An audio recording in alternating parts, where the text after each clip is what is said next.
mentioned the magic words Christian belief, which may come as a surprise to lots of people that Maurice Kurt's got a Christian belief. But I've heard you express it before. You do have a faith of some sort. Oh yes, I always have. It's partly my parents and education from the school I was at. And when I was a teenager, I finished up a climbing instructor in Snowdon and the Lake District for a varsities and public school camps. The university students ran children that mainly came from private schools. It didn't all come from private schools, but it dominated. It originated with private schools to pay for quite an expensive 3-week holiday in the summer in nice places. I mean, sorry, in the mountains or, you know. Sorry, what are you asking? I want to know whether your faith, you're saying it's a fairly long standing, there was a faith, there was a family faith. When did you realise what it was about? Oh no, I realised it then when I was 14, 13 and a half. Girls, and then after girls, that's right. It was sort of, yes, I'd say 13. That there's something out there, I need to know more about it. And I'm a scientist, and of course a father who's notorious. He was world famous for his inquisitive, he wanted to know.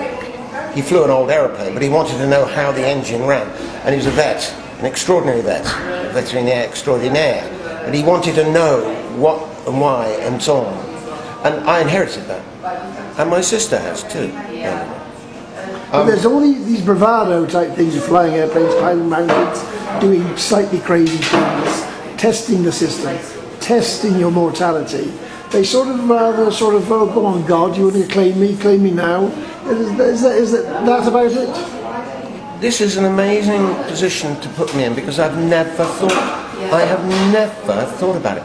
But I tell you, I have been in some serious situations. I was coming back from Jersey, no less, in a boat I paid £65 for, and I was about 25 miles due south of Chesil Beach, and it was gusting 10,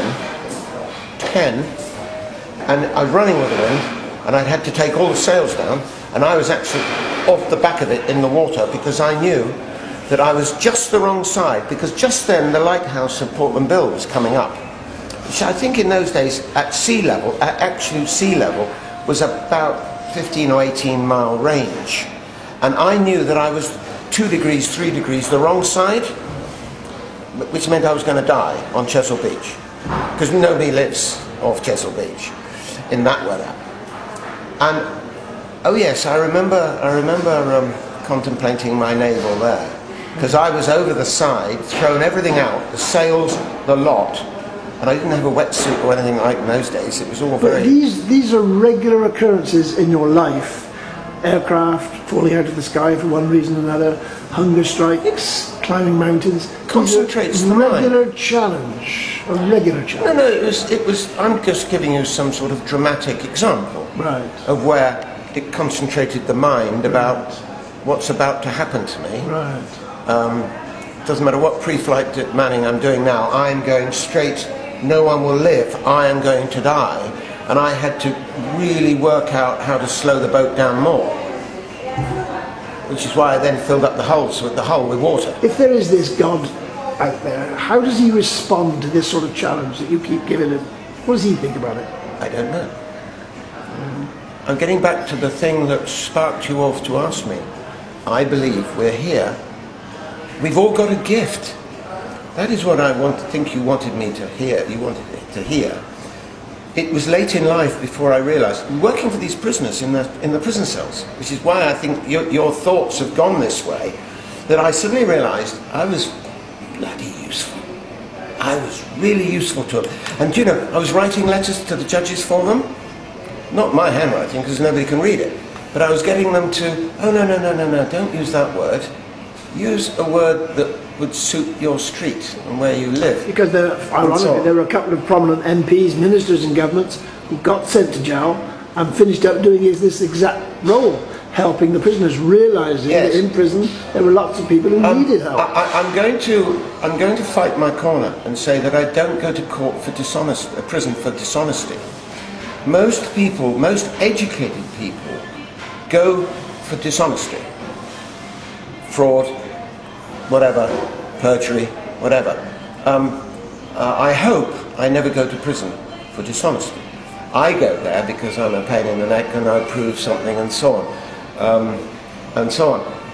So when I go to the prison, I'm being treated a different way to the MP who's been done for fraud or bigamy or whatever it is, something what you would call dishonest.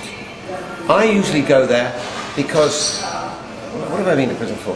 Arresting a magistrate, breach of a restraining order, trading in machine guns. But you see, I won the court cases. I lock them up, they locked me up for a long time and then I'm found not guilty.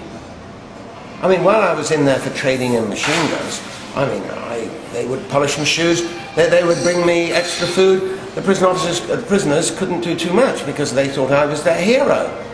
But I wasn't, but some of them were really nasty people. You don't have to just visit your local politicians here to meet some nasty people. You go to prison and there are one or two really nasty people live there.